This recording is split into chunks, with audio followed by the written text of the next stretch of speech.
the bang-bang play at first or the bang-bang play at any base. I loved that part about baseball because you had to keep in the human element. And with instant replay now, you're taking that human element and making it go to a computer screen. All right, let's hear from a couple of the participants last night for the Boston Red Sox as they came away with victories. Let's start with Alex Cora and his thoughts. A lot of people gave up on us after losing game 2. We showed up yesterday and we did an outstanding job. And tonight we had our plan mapped out. Rick was outstanding, and then the bullpen did an outstanding job at the end. Well, Craig, he wasn't the usual Craig Kimbrell, but he got 3 outs and he closed the games. Rick was outstanding. The Rick he talks about is Rick Porcello. And did you hear the comments after the game? Between him and CeCe? CeCe Sabathia, starting pitcher for the New York Yankees, did not like the strike zone of plate umpire Angel Hernandez. And there's a lot of people who don't like the strike zone. I was going to say, Hernandez has a reputation, and he has a beef against Major League Baseball right now where he's filed a lawsuit because he believes he hasn't been given promotions and things, and that may very well be. I read a little article earlier today. It's like very interesting because he files that suit, and then last year he's an umpire for the All-Star game and an umpire throughout the playoffs in the World Series. And now this year, he's back again in the World Series, even though a lot of players go, why is this guy out there? CeCe felt like he got squeezed, and so he commented about it. They then asked Rick Porcello, and Porcello, when he was asked about, hey, got to throw strikes to get the strikes called. CeCe says he didn't like Hernandez strike zone. What did you think? And yeah, his comment was that, hey, CeCe, you got to throw it over that white part of the plate, and then you'll get a strike. So a nice little jab as a part of this rivalry. Talking about strike zones, and again, I know we only got a few minutes before we got to go to break, but one of the other advancements in the way you watch baseball games, and it started on the Sunday Night Baseball, really the national coverage of baseball games, is that electronic strike zone. Yeah. On the camera. And it drives me absolutely insane because they never change it. Right. The strike zone doesn't change for Dustin Pedroia compared to Aaron Judge or Giancarlo Stanton. And you have all these so-called experts that are in the booth calling the game and color commentating the games, and they're talking about how, that was a little low. Okay, well, that was low for one guy, but not for it's just some of the advancements that they're making now to baseball. I'm not a huge fan of. All right. Well, let's welcome in our guest, Bill Hearn. He is a local resident and a baseball enthusiast who is going to share with us some fun New York Yankees stories here this evening. But before we go into break and get into that fun, your thoughts on the rivalry with the Red Sox and how that played out last night. Well, if you'll go back, during the middle of the year, they did a survey on the most miscalled team in the league. It was the New York Yankees. They had more balls called strike than any other team in both leagues. So I think that plays a part in it. I think that also they're young. And I think when you're young, this is Judge's second year. Sanchez probably failed just about every test he had. I think that with a little maturing and bringing up some of the guys from the Rail Riders in their minor league team, which also made the playoffs and won the playoffs last year, that they have some things coming up. But they're very weak in their pitching area, and they'll have to shore that up. Plus, this is the first year since George has owned a team, that's now Hal, his boy, that the New York Yankees do not have to pay a luxury tax. So we didn't pay our way to a thing. I will tell you that sitting in the box, and this is because George wanted me sitting in the box. He didn't like for Mel Allen, who was my friend, to not sit in his box. We were talking about money and free agency. George was all for tradition. He wanted the traditional people, bring up the Yankees, make them Yankees. Great, trade every now and then. But he did tell me one time, he said, Bill, I've never seen a dollar bill hit a home run. And I had to think about that for a little while, but it's true. It's the people that he paid for that hit the home runs. So the dollar bill don't mean anything if the guy can't hit a home run. All right, we're going to find out some of those stories. How did you get to meet Mel Allen, become friends with him, and some of the inroads that led to as a New York Yankee fan? Were you even a fan of the Yankees before that time? We'll find that out and more as we come back with Bill Hearn and continue our conversation next on Miller Time.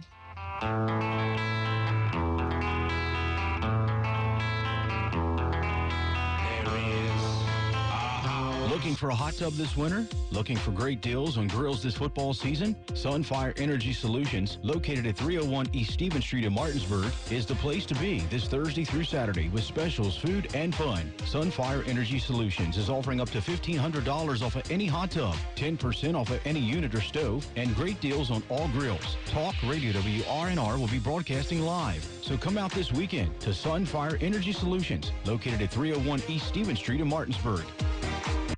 You've been injured, you're missing work, the medical bill collectors keep calling, and the other person's insurance company wants a lot of confusing paperwork signed and returned. At Ferretti Law Office, we handle these situations to protect your rights and get you the compensation you deserve. We explain how the insurance coverages work for your benefit and what a lawyer like me can do to make a difference. Call Ferretti Law Office at 264-8505 to schedule an appointment to discuss your situation for free. At Ferretti Law Office, we're here to help.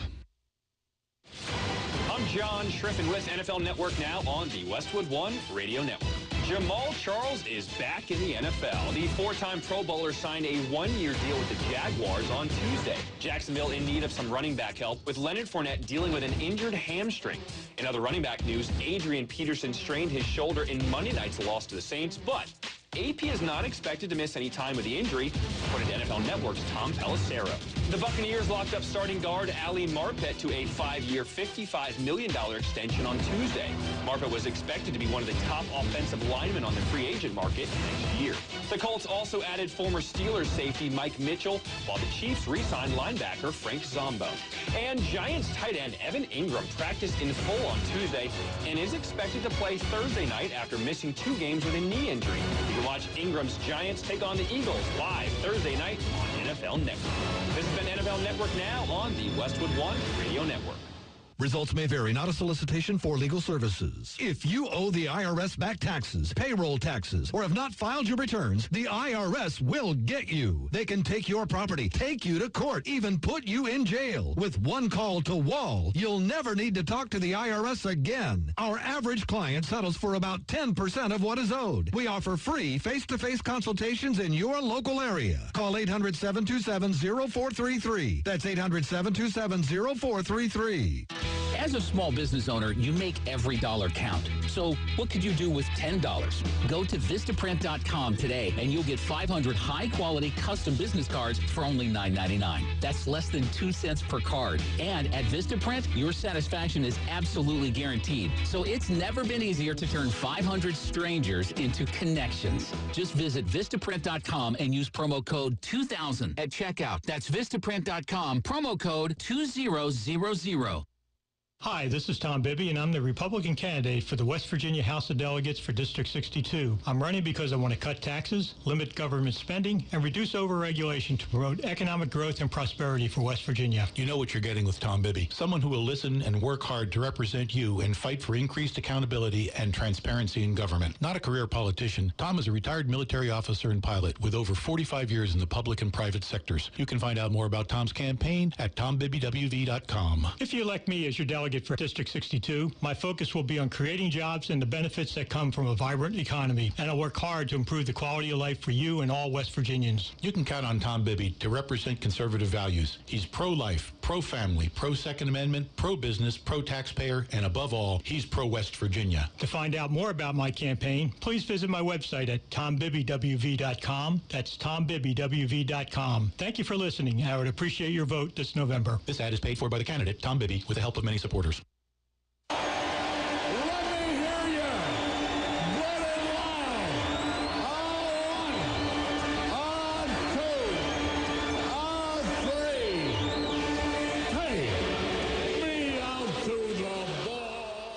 All right, join in, everybody. It's Harry Carey leading us as we sing. Matt, you turned it down before we could even sing. You're not going to join in? I just always thought it was funny. I wondered how many beers deep Harry was by the time he did the 7th inning stretch each night. I figure he was in a couple at least. He was a Cubs fan and a Bud man. In that order. Yeah. Or maybe vice versa, depending on how the Cubs were doing that year. Well, along with Matt Crawford, I'm Matt Miller, and we have Bill Hearn, who is joining us, a resident here of the Eastern Panhandle and a baseball enthusiast who has had some really neat opportunities in your life. Let's go back to kind of the beginning of your being a baseball fan and then how these opportunities presented themselves. Well, I was a Yankee fan. I used to listen to it on a Zenith radio way down in the valley of Greenbrier County, West Virginia. And they had the game of the week on. And at that time, they would bring in one game a week that you listen to. And, of course, the Yankees got on there occasionally. And I became a Yankee fan. And then, of course, my dad was a Cincinnati fan because, West Virginia was really a big supporter of the Reds. Matter of fact, I got a ticket. He went to the 40 World Series, I believe it was, with Detroit. And if you know my dad, you'd think, my dad going to a ball game. He's a coal miner. He don't go to a ball game. He went to a ball game. But the Yankees kind of stuck with me. As a matter of fact, remembered in the 50s, the Yankees were winning all the time. And, of course, that brought to my attention. And I remember working one day, and they were in the World Series, and there was this black and white TV over in an office behind us that we weren't allowed to have one.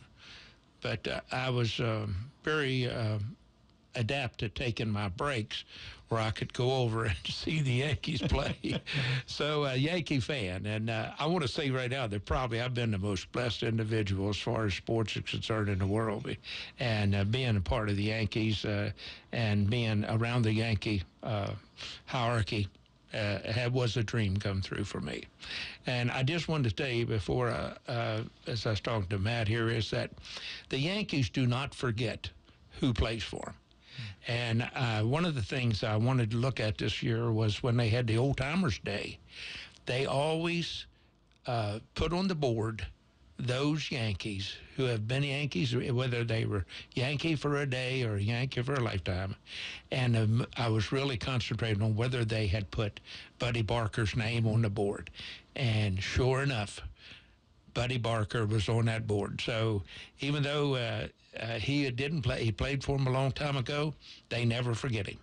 He was on the board. So I thought that was interesting, and going by that associates itself with Martinsburg. Yeah, from right here in Martinsburg, and a chance to play for the greatest baseball organization of all time. Absolutely. I know, Matt, it's hard to hear that. No, you can't argue with that at all. No. I kind of worry about the Red Sox because I think they're going for their 4th World Series. That means they only got 23 more to go. So, but of course that's a Yankee fan talking, not necessarily. I was going to say, I hear that rivalry there. That was for Rick Porcello if he's listening, right? So we've got about 4 minutes left here before our bottom of the hour break. You go from growing up as a kid, listening and falling in love with the Yankees, to getting a chance to maybe catch them during that break at work on that black and white TV, but then an opportunity presents itself where you can actually get into the organization. How'd that come about? In the early 90s, I happened to be the Director of Communications for the Department of Interior, and the Department of Interior, not too far from the Smithsonian Institute, was we always did the filming. If they wanted to document something, the Interior Auditorium has an 800 old classic theater, ideal for sound and everything. And so they approached us about doing a momentous documentary on the book by a gentleman named Smith. It was a common name, Great Voices of the Game. And we set it up that once every month we brought in one of the great voices of the game. They transported them in. We set them up, and we had a format that they were done personal interviews. One of these guys that was scheduled was Mel Allen. And when Mel walked in, he's a very large guy. He's about 6'4". He's got a voice that rolls like thunder. but he was sick that night, and he said, I met him and told him, I said, Mr. Allen, I'm Mr. Hearn, and I'll be doing the producing tonight, and we've got some baseballs for you to design, and if you don't mind, we'll go back in the back room and get you settled in. And he says, well, I don't feel good. And I said, well, what can we do to make you feel good? He says, I haven't eaten all day, and I left my medicine. He had a bypass, and I left my medicine on the plane. So immediately I had my staff to get in touch with the airline. I took him back. I said, now we'll change the program a little bit. Instead of having you go out early, we'll play a piece of your life, which we had scheduled for later in the program, and you take your time until you feel good, and then if you don't feel any better, we'll cancel it. And we did that, and he finally went out on the stage. He spent about 3.5 hours. He signed every autograph there was to sign. And I left about 2 o'clock in the morning at the department and came back to the Eastern Panhandle.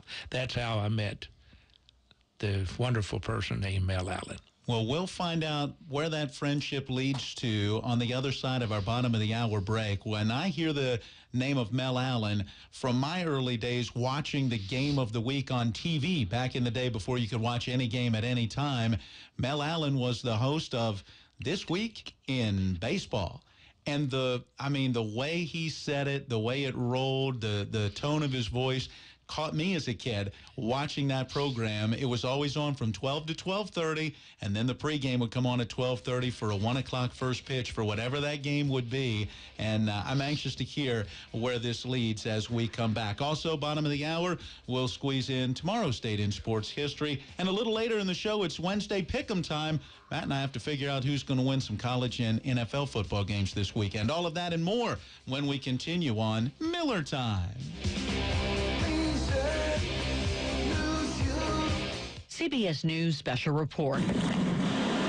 Hurricane Michael is still a dangerous Category 3 storm after hitting south of Panama City, Florida, as a vicious Category 4 storm. CBS's Nicole Killian is there. We've lost power. Even some parts of the hotel are starting to come apart as well. Some of the ceiling tiles have come down. There's also been some leaks coming from the ceiling. The Red Cross's Jonathan McNamara. Conditions have deteriorated rapidly, and if you haven't left to go to one of those emergency shelters, it really is important that you listen to local officials. Stay in your home. Put as much distance between you and the outside of your home as possible. About 288,000 customers are without power in 3 states. The National Hurricane Center's Ken Graham. Power outages because of these winds could last several weeks. Just a serious situation, catastrophic with building damage, trees down. CBS News Special Report, I'm Pam Coulter.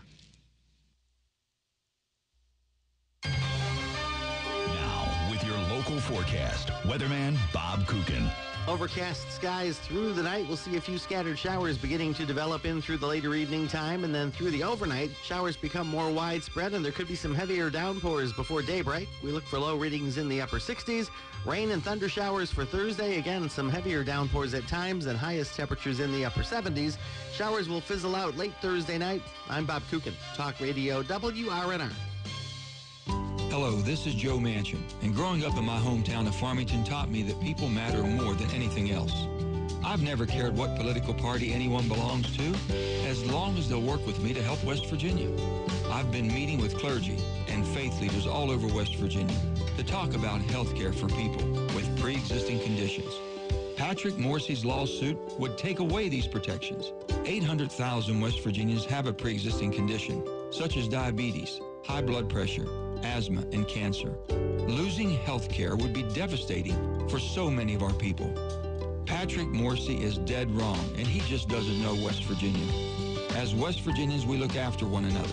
That's why I'm also fighting for strong military, for secured borders, keeping our promises to our veterans and miners, and to protect Social Security and Medicare for our seniors. I'm Joe Manchin, candidate for the United States Senate, and I approve this message. Your NBC Sports Radio update starts now. Can you hear Jimmy? Jimmy Butler was back at Minnesota's practice today with the Timberwolves. Multiple reports. He was arguing and yelling at everyone. There's a report that he turned to General Manager Scott Layden and said, "You bleeping need me. You can't win without me." Some of the players spoke afterwards, and most of them were trying to act like nothing big happened on the day. 8 total preseason games tonight, including 10:30 Eastern. Warriors and the Lakers. Lonzo Ball will be making his preseason debut. Over to the NFL, some good news for the Giants. Olivier Vernon has been removed from the Week 6 injury report. Going to play on Thursday against the Eagles. Not so good for Evan Ingram. Already ruled out. Leonard Fournette, he's out this week, and now some reports are saying that he could be out through the Week 9 bye. I'm Keith Irizarry, and this is NBC Sports Radio. For an Allstate agent, providing protection that fits your life is something they take, well, personally. Allstate agents are committed to learning about your needs and personalizing protection to meet them. From bundling your auto, home, and life insurance with ease to evaluating optional coverage based on your protection needs, your Allstate agent can build an insurance proposal that fits your life. Are you in good hands? Contact Martinsburg Allstate agent Gary Kelly today for a free quote at 304-263-4596. Life insurance offered through Allstate Life Insurance Company and Allstate Assurance Company, Northbrook, Illinois, and American Heritage Life Insurance Company, Jacksonville, Florida. I am Bill Stubblefield, and I am an independent candidate for the Berkeley County Council. During the 2009 recession, some government entities raised taxes to compensate for reduced revenue. As a member of the council at the time, we chose a different route. We reduced spending through cutting the council's budget by 10%, by not filling personnel vacancies, and selling unneeded property. Please vote for Bill Stubblefield, an independent candidate for the Berkeley County Council. Paid for by candidate.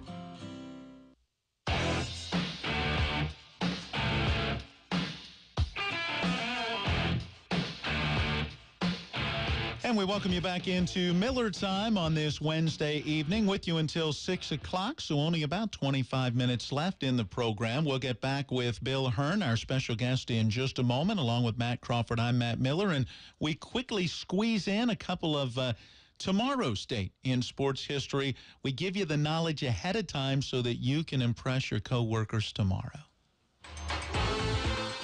Taking a look at the 11th of October. Taking a look at the events that took place, or just some of the events. Again, an abbreviated version today. All right, we're starting in 1943. The New York Yankees beat the Cardinals 4-1 in the 40th World Series to become the first team to win 10 World Series. They've won a couple more since then. They've added a few. 1968, MLB star Billy Martin is named the manager of the Minnesota Twins. And one more for you real quick. 1992, Deion Sanders started his career playing with the Atlanta Falcons, while at the same time, the Atlanta Braves. So that is your abbreviated version today of tomorrow in sports history. Again, a lot of baseball going on this time of year, especially when it comes to World Series and postseason. So one more time, tomorrow was when Deion Sanders made his NFL debut, having already played for the Atlanta Braves. Correct. Nice.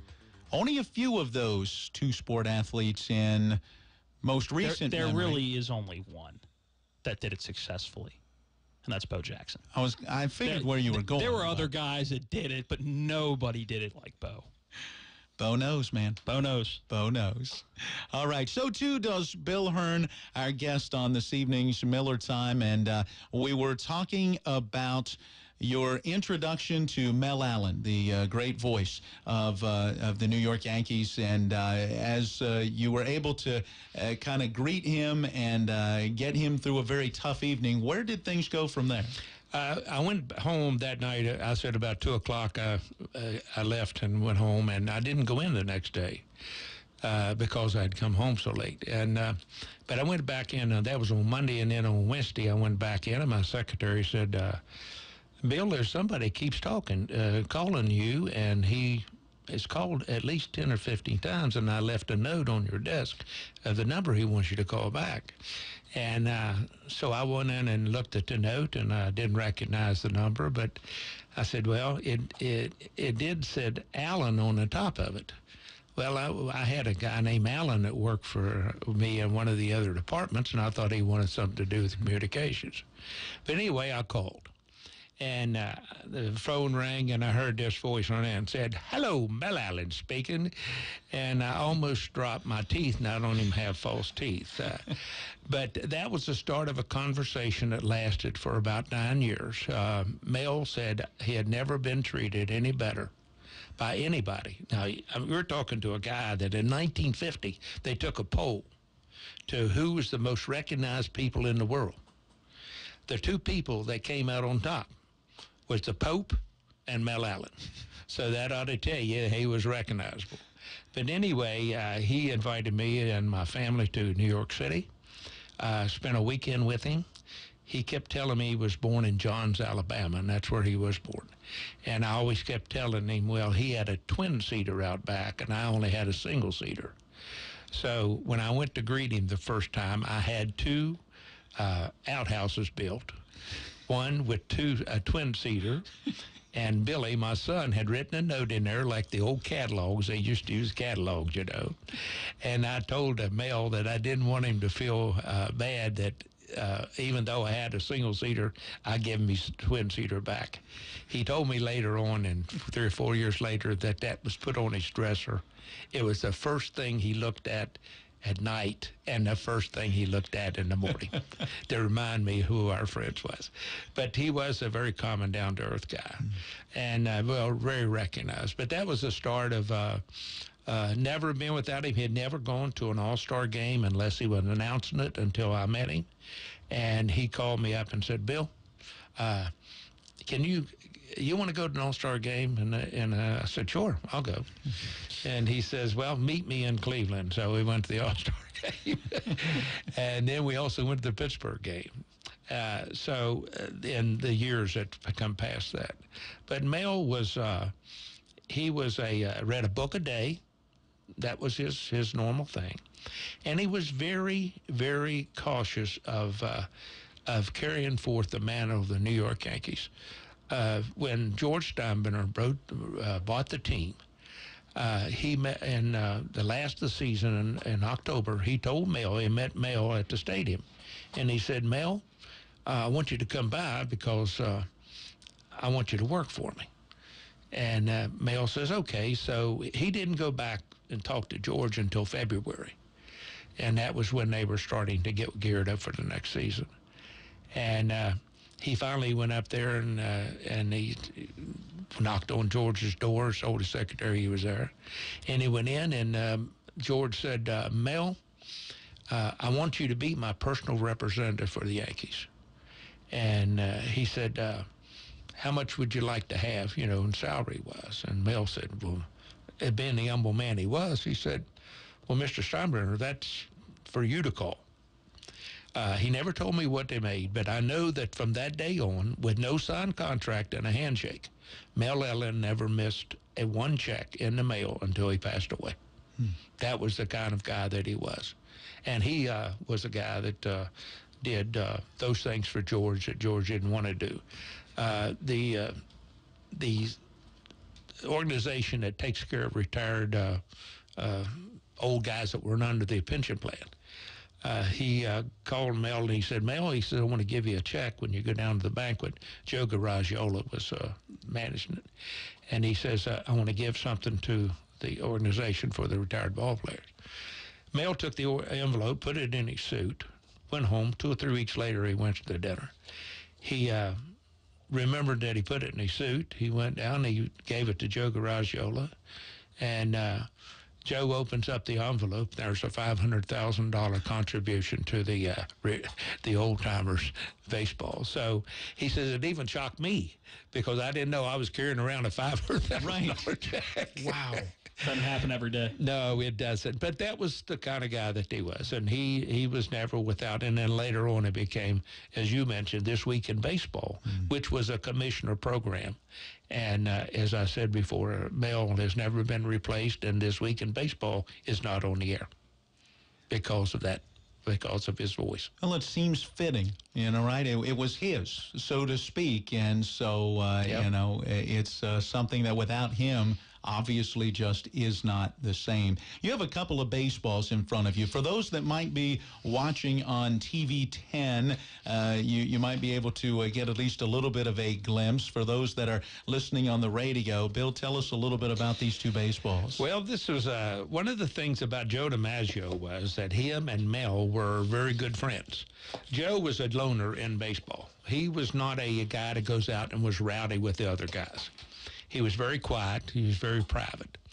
But Mel was, of course, not a baseball player, but a part of the baseball team. And every time that there was an opportunity when they would go out on a trip, he would come and say, Mel, who you eating with tonight? And Mel would say, hey, nobody. He says, well, you join me with eating. So they'd go out and eat. That friendship developed over the period of Joe playing with the Yankees. And so when Joe come into New York City, he would go over to Stamford, Connecticut, and that's where, after Mel moved off of the farm that he kept his parents on, he would always stay that night. He would never go to any hotel. He'd always stay at Mel's. So I told him, I said, Mel, if Joe comes in town, would you get me a baseball? I was never one for autographs and things, but I said, boy, what a nice thing to have. So next time my wife and I went up to visit Mel and his sister, Esther, who he lived with, he says, I think I got something for you. For right there is a baseball sign by Joe DiMaggio, for Mel Allen, for Bill Hearn. And the other one, of course, I have here is for Whitey Ford. And, of course, Whitey is still one of the living legends and still very popular around the clubhouse at the Yankees. He doesn't come down as often because of his age, but well respected. Him and Yogi were the great things that the great players who played in that era together. And you told us earlier that, you actually got to sit in the suite with Mel Allen and as well with George Steinbrenner as the owner of the Yankees. So as a young guy in Greenbrier County listening to Yankees games on the radio, to be sitting there and looking out across Yankee Stadium, what's going through your mind? Well, it's kind of almost surreal because of the things that I've lived in my life, and I think that, if you'll excuse me for saying, the Lord's kindly blessed me even when I wasn't supposed to be blessed, is that I've got to live that dream, and I got to live it being with the New York Yankees. I learned a lot about the Yankees tradition. Before Mel died, he had set up a studio at this Yankee Stadium, and he said, Bill, he says, if I just known you 30 years earlier, you would be up here announcing with me. He says, so I'm going to set a studio up, and you and I are going to announce a game together, and I'll make a tape of it. But unfortunately, Mel's heart gave away, and he passed away before he was able to do that. But that was a compliment that, you just never think about something like that happening to you. So you got to pinch yourself out every now and then. And I still wear a Yankee hat everywhere I go to. I've seen it. So, yeah. So some fantastic stories. Did you get to meet some players along the way as well? George had, when George was living, he had a Fan Fest Day. It's kind of like all the teams are kind of adopted that. But George brought every Yankee who wanted to come back. He paid for their way back and paid for their wives a shopping trip for a week in New York City at the Jewish Center in New York. They would go, and they would come and sign, and while they were there signing, they always would come backstage. I always had the opportunity to sit down and talk with guys like Don Larson, a wonderful person. Never really carried his fame around on his shoulder. Matter of fact, last year he sold his uniform and he pitched the game in for his grandson to go to college. So it was something he had kept. He said, hey, I can get rid of this and you can pay for my kids' stuff. But yeah, we got in Whitey, talked to Whitey quite a bit. The one that I really enjoyed talking to was a guy named Heinrich. He played in the outfield with Babe Ruth. And he was funny himself. But he said when they played the outfield that Babe Ruth told him, he says, now, if you see me coming, you let me get the ball. And if I think that I can't get it, you better get the ball. And he said, that's the way Babe was. You never treaded on his territory, and you better take care of yours. And by the way, there's no known era in Babe Ruth's history that he ever threw to the wrong base. That's how accurate of outfield he was. And when you think about it, he was not only a great pitcher, he was also a great hitter too. So, and he was a great fielder on top of that. So he would, even those spindly legs was done pretty good. We need to get in our final break, I believe, in the program today, and then we will come back to wrap things up. We'll maybe get Bill to help us out, as we still have to do our Wednesday picks for NFL and college football. So we'll see if maybe Bill can help me, because I need to help. You need some help. Don't help Matt at all. He's got the lead on me. We'll talk about that and more as we wrap up today's program after this. Stay tuned for more Miller Time.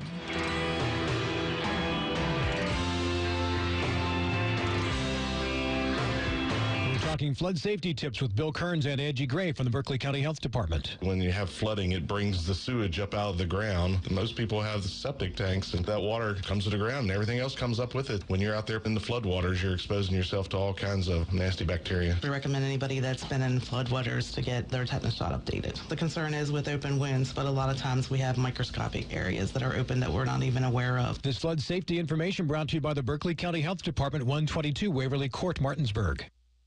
Iowa State loves to camouflage its defense. Hi, everybody. I'm Tony Caridi. That story coming up on today's Mountaineer Report, brought to us by Kroger, the official grocer of WVU Athletics. When you order your groceries online at Kroger.com or with the Kroger app, you can do your shopping anytime, anywhere, like the gym, the office, or your favorite comfy couch. Plus, when you visit Kroger.com, you can find hundreds of money-saving digital coupons. And whether you place your order on your phone, tablet, or computer, it's still your neighborhood Kroger. So you'll find all the fresh choices, low prices, and great deals you love. And once you've selected your coupons and finished your shopping, you choose a pickup time that fits your schedule. And relax while your order is hand-picked, just the way you like it. Then all you have to do is hop in the car and drive to the store's pickup location. And a friendly Kroger associate will load your specially picked order for you. You don't even have to get out of your vehicle. It's so convenient. Save time. Shop online today at Kroger.com. The Mountaineer football team will face a series of challenges Saturday night in Ames, Iowa, both offensively and defensively. WVU's offensive coordinator, Jake Spavital, says that Iowa State's defense does something very, very well, and that is camouflage its looks. Everything looks the same before every single snap, and they're either playing man or dropping 8, or they're zero pressuring you. They're doing all sorts of things, and that's where it's a big week on being disciplined and making sure we're going through the progressions and making sure that we're ID'd to the right guys, because there's problems if we don't, if we lose that lack of focus each play. Spavital adds that this season's team is a lot different than a year ago when it comes to wide receiver. Why? Because there are more productive wideouts. I thought that's where we hit a wall last year, is when you got to really this point in the season and we didn't have very great backups at that time that we trusted or will trusted, and we ended up running those guys kind of ragged in a way where they weren't as explosive as they need to be. And when you have a lot of different backs that you're confident in, a lot of different receivers, that's naturally just going to, play out throughout the course of the season, because, you got Sinkfield coming back, you got all, it's a long season, and the attrition of it, you need all these guys to play. And that's why I like having a lot of different options, because as a play caller, you don't change what your thought process is, because you have confidence in whoever you're putting out there. The depth is showing. West Virginia already has 10 players who have caught a touchdown pass, the most in the Dana Holgerson era at West Virginia. That's today's Mountaineer Report, brought to us by Kroger, the official grocer of WVU Athletics. I'm Tony Caridi on the Mountaineer Sports Network from IMG. Hi, this is Berkeley County Councilwoman Elaine Mock. You know me. I've been part of the community all my life. I've marched for you. I've fought for you. I've worked for you in our local schools, in our local parks, and as a volunteer in our county. I don't back down. It has been an honor for me to serve as your councilwoman for the last 8 years. And with your support, I will continue to serve as the conscience of the council. On November 6th, I humbly ask you for that vote. I am Elaine Mock, a working woman working for you. Paid for by candidate. Crime is on the rise. Shield yourself with a new Smith & Wesson MP 2.0 shield, chambered in 9mm, 40 Smith & Wesson or 45 ACP. Valley Guns 2 has a wide selection of Smith & Wesson handguns, including the Model 60 and 640 Pro Series revolvers. For the ladies, there's the Smith & Wesson 380 Shield Easy. It's easy to load, easy to shoot, and easy to carry. For the full line of Smith & Wesson handguns, head to Valley Guns 2, Exit 5 off I-81, Inwood, West Virginia, online at valleyguns2.com.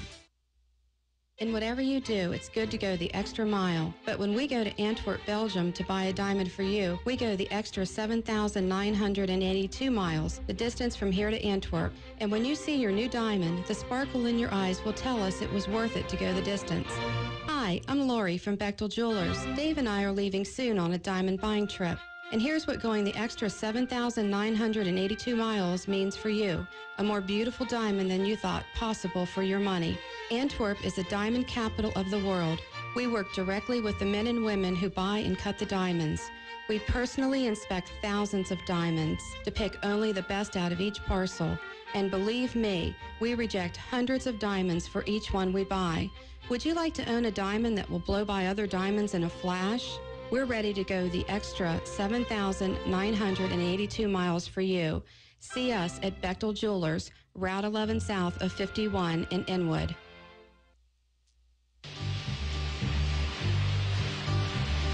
Sitting in the morning sun, I'll be sitting in the evening.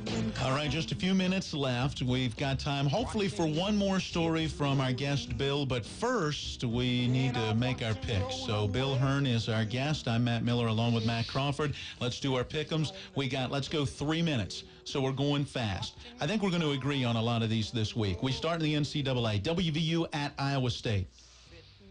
I'm taking the Cyclones. Are you really? I'm going the Mountaineers, man. Nah. The way the Mountaineers' offense has kind of sputtered the last couple weeks, and the way the Cyclones. I mean, Iowa State went into Oklahoma State and got the win. Yeah, I got a good feeling with Iowa State this week. Fairmont State at Shepherd. Shepherd.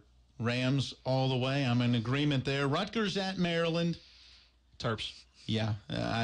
How could you not choose the Terps? Has Rutgers really won a football game in the last 20 years? I think they beat Maryland last year. Yeah, and I think they're 1-4 so far this year, something like that, if I read correctly. All right, Marshall at Old Dominion. ODU. I know. ODU, if they can upset Virginia Tech, they should handle Marshall, right? All right, a couple that are tougher. Wisconsin at Michigan, 15 at number 12 in the rankings. Badgers. Really? I was thinking the same thing. So we're both going Wisconsin. And the last one is Georgia LSU. Make sure you put the location when you say that, too. At LSU. Yeah. Did you say at? I thought you said Georgia No. and LSU. I'm adding the at. So. Okay. I like the Dogs. Georgia? It's going to be a tough game, but I like the Dogs, too. All right, Bill, should I go for the upset or should I go with Georgia? I'm saying go for the upset because LSU plays pretty tough at home. All right, I'm going with Bill. LSU. So I got a chance to maybe make some ground with two college games, WVU and LSU. Or I can pull away even more. Stop it. All right, let's go to the NFL. Carolina at Washington. Skins. I'm going Carolina. There's a chance to pull away again. Steelers at Cincy. This is a tough one. I don't think Cincinnati's that good, to be honest with you. I think but that's a tough one. Because I don't think Cincinnati's as good as their record shows. I'm going to go with Pittsburgh. All right. I went the opposite. I'm going with the Bengals. I like them at home. Ravens at Tennessee. This is the game of field goals, probably. Ravens. Yeah. I'm with you, Ravens. Even though it's at Tennessee and even though the Ravens let me down last weekend. Chiefs at the Patriots. Mahomes Magic. Yeah. Comes to an end. What? They lose in Foxborough. No. I'm taking the Chiefs. All right, now I got to scratch that out and put Pats on yours. Eagles, Giants. You don't want either one of these to win as a Redskins fan. Eagles. Yeah, I'm going Eagles as well. I just don't think the Giants are real good right now. Rams at the Broncos. McVay magic won't end, so I'm going with the Rams. You and me both. All right, so I still have a chance to catch you with a couple of more NFL games as well. Tuesday is when we'll find out how well or how bad we did. All right, we've kept about a minute and a half. Bill, one final story you want to share with us? Well, I'll tell you that my time with Mel Allen, by the way, Mel Allen's real name is Israel. He was the son of Russian Jewish parents who came to Johns, Alabama, opened up a dress store in a mining community, and he kept them. They kept him to a certain time, and then eventually he bought a farm in Bedford, Massachusetts, and he kept them there. And matter of fact, you can see an old clip on Edward R. Murrow. You were there. He was out with Mel in a boat on the farm, but he kept his parents until they passed. But I was notified by Esther that Mel had passed away. And she said, Bill, you've been with Mel, and he loves you, and I loved him. And he says, come, we want you to participate in the burial service. So when I got there, he said, you're going to have to help bury him. And I asked Esther, well, what do I do? She said, you just follow the guy in front of you, and whatever he does, you do. Well, the guy in front of me was Yogi Berra. I was hoping that he didn't mess up. So that was my last time with Mel Allen. So, Well, Bill, thank you so much for coming in and sharing some of this with us and our audience. It has been a fun time. Good. Thank you. Bill Hearn, our special guest on today's Miller Time. Matt, talk to you again tomorrow as we preview Friday night in high school football, hearing from all the coaches. 2-hour show, high school football preview. Looking forward to it. This is Talk Radio, WRNR, Martinsburg. Here's your local news from Talk Radio WRNR. 31-year-old Joel Zeiler of Berkeley Springs, who used to be a teacher at Jefferson High School, could be in prison for as few as 4 or as many as 20